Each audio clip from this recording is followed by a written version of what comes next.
Ubisoft knows how to make a great shooter, but for The Division, they might as well have left the training manual behind in the dark zone. For those of you new to Tom Clancy games, you're going to be doing a lot of on-the-job training, while you struggle to learn your way through cover-to-cover moves, the importance of the run and gun, and of course, squad goals. There's a brief training mission that covers a few essentials, like how to shoot a gun, but if you skip over that with the usual thinking that tutorials aren't cool, you may be left in the dark and wondering why you can't just run up and murder everything in your path before it murders you. The Division isn't like your usual shooter, and if you're like me and hate the annoying tips window that blocks your screen, you've probably found yourself struggling through the first 15 levels of the game trying to stay alive. Don't worry, we've got you covered. Hey guys, I'm Meredith Placko with the Leaderboard, and today we're going deep into Manhattan to get you primed and ready to take out all those rogue JTF agents or become the kingpin of it all. So get ready for the dead drop, because we're heading into the contamination zone with the 10 essential tips for surviving the Division. Let's get started.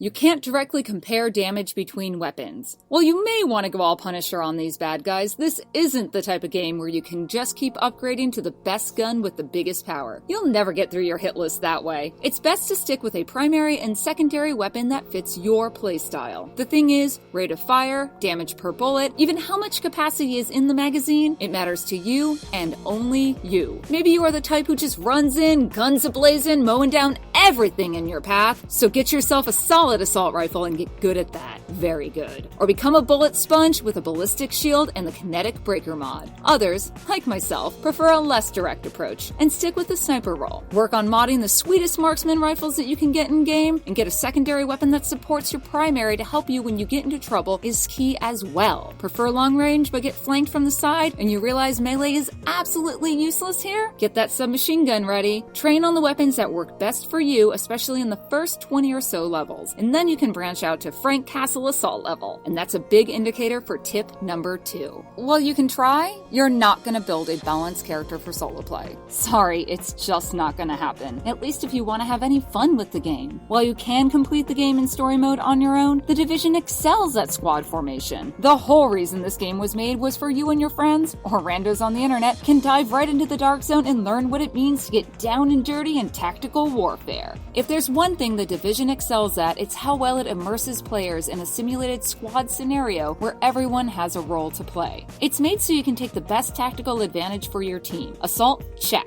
Sniper? Check. Medical support? Double check. Even tech and security. It's not like a traditional fantasy RPG where there's a distinct healer or mage who doesn't see a lot of the action. But having a member who can lay out some healing drones is key when you get pinned into a hole. I found that a sniper healer or sniper tech combo works really well for support characters, and anyone wanting to go the full frontal assault route should really buff up on those ballistics and shields. Leveling up can be a pain, but upgrading the security wing at home base will fast track you to level 30 in no time. Get the Situation Room and Barracks upgrade stat, since the later will give you the perk for extra XP. In fact, the sooner you can get home base up and running, the better off you'll be. By unlocking those, you get even more perks. It can be a bit of a chore to do so, since the main missions give you the most resources for those upgrades and slowly become available as you level up. The side missions are a great way to get some extra points, however. It's also a great way to get some sweet blueprints for crafting new gear. And before you know it, you'll have capped out at 30.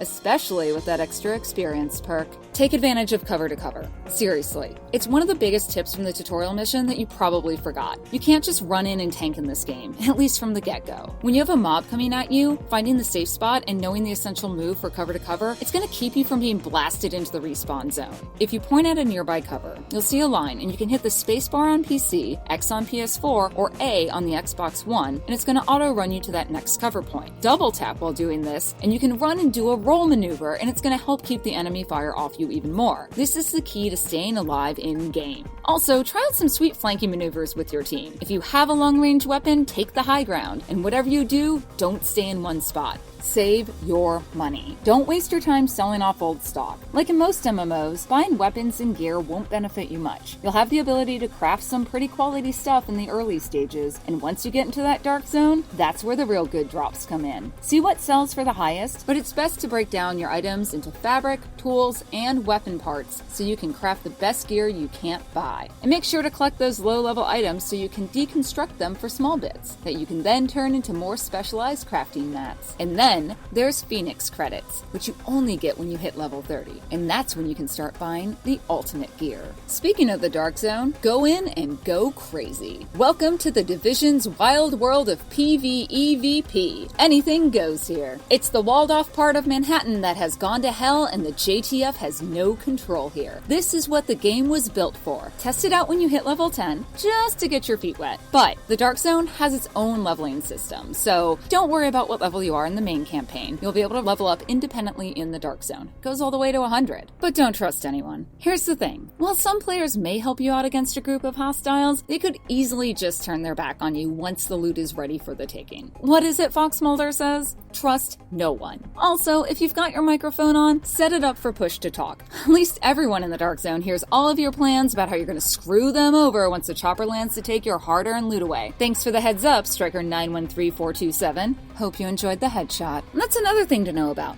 The loot you find in the Dark Zone stays in the Dark Zone, unless you airlift it out. All the loot you find there, it's considered contaminated. It's just the Division's fancy way of adding some extra tension to the zone. You're only given so many slots from the get-go to stash the gear you find while in the DZ. Once you've filled up your inventory or found something you really want, you have to head to an extraction zone and call in a chopper, or dash to one if someone has called it in already, and load up your goods to be taken out from the zone. You can then pick up your stash back in a safe house or home base. It can get pretty annoying when those slots fill up fast, but you can upgrade your Medical Wings Decontamination Unit, the Tech Wings Communication, and the Security Wings Dark Zone Ops to add 3 more inventory slots for all the gear you grab while in the Dark Zone. Gear balancing is an actual thing to consider in this game. Like the weapons scenario, it's not about equipping everything that has the highest stats, because chances are you're going to get gear that ups one thing but significantly decreases another critical stat. A vest may give you a plus 600 to your health and 200 to your primary DPS with bonus stats to boost, but then it's going to drop your skill level by 1,000. Luckily, there are ways to work around this. It's all about balancing your gear. After every big mission or a run in the Dark Zone, take a look at the overall picture. If there's a piece of armor you really want because it has a higher level or increases your crits, or maybe it just ups your health because you really need that bonus, see what other pieces you have that can help round out what you might be losing out on. If I wanted to use that vest but was worried about the decrease in health, I may equip a backpack or a knee pad or whatever piece of gear that would compensate for the health drop. And while it may return my skill points back to where it was before, give or take some, I'm really excited about the bonus stats I'd be getting on the end. Or maybe I'm just wanting an increase in my skills and could care less about my health, or I really needed that boost to my secondary weapon DPS. You can really get into configuring your weapons and gear to best suit your needs, or do your best to build a balanced character, which does go against what I said in the beginning, but it's something that you should put some thought into, especially from the get-go. It's going to help you so much as you make your way through the mean streets of Manhattan. Matchmaking is your best friend. If you don't have any friends around, then head on over to the matchmaker to partner up with some other freedom fighters to take on those big missions. Usually, at the start of any major campaign, you'll have the option to pair up with unknowns, just like any other MMO, but if you just want to explore the world around you with a crew, visit any safe house and recruit players to form your own squad. It's all about making friends in the post-apocalyptic hellhole that is New York City. Finally, the last tip we've got for you guys is all about abilities. You have access to them, use them. It's not just about blowing people away with guns in this game. Well, I mean, it can be with the right modifications on your weapons. Also, as you level up, you gain skills, talents, and perks. The skills branch out into 3 categories, like your home base: medical, technical, and security. These are your offensive and defensive capabilities that you can assign and use in addition to your weapons. Then, there are additional mods to each of those to provide specialized and varied uses for those skills. Talents, you have 4 slots for them, and you unlock them as you level up. You don't even get the second talent slot until you're level 15. These range from headshot bonuses to ballistic shield health to recoil reduction. You can change these at any time, and it's best to assign them based on how you're playing at the time. Then there are the perks. These passive bonuses unlock as you upgrade your base. These always apply, and you don't have to worry about having them equipped in limited slots. They can be pretty useful too, like the aforementioned permanent increased experience and Dark Zone slots. And hey, if this isn't news this to you because you're the JTF's secret weapon they were all waiting on? Take this tip. Just enjoy shooting the propane bottles on the back of the cleaners. Nothing beats watching them run around like chickens with their heads cut off, screaming in fear, waiting for them to blow themselves up and whatever sanitation workers gone wild that are next to them. It's my favorite part of being a sniper. Thanks for watching the 10 essential tips for surviving the Division. Which tip was your fave? Have a helpful hint we missed? Let us know in the comments below, and if you like this video, be sure to check out the other videos by clicking on the annotations and links in the description. We have new videos dropping every week, so let us know what games you want us to cover next.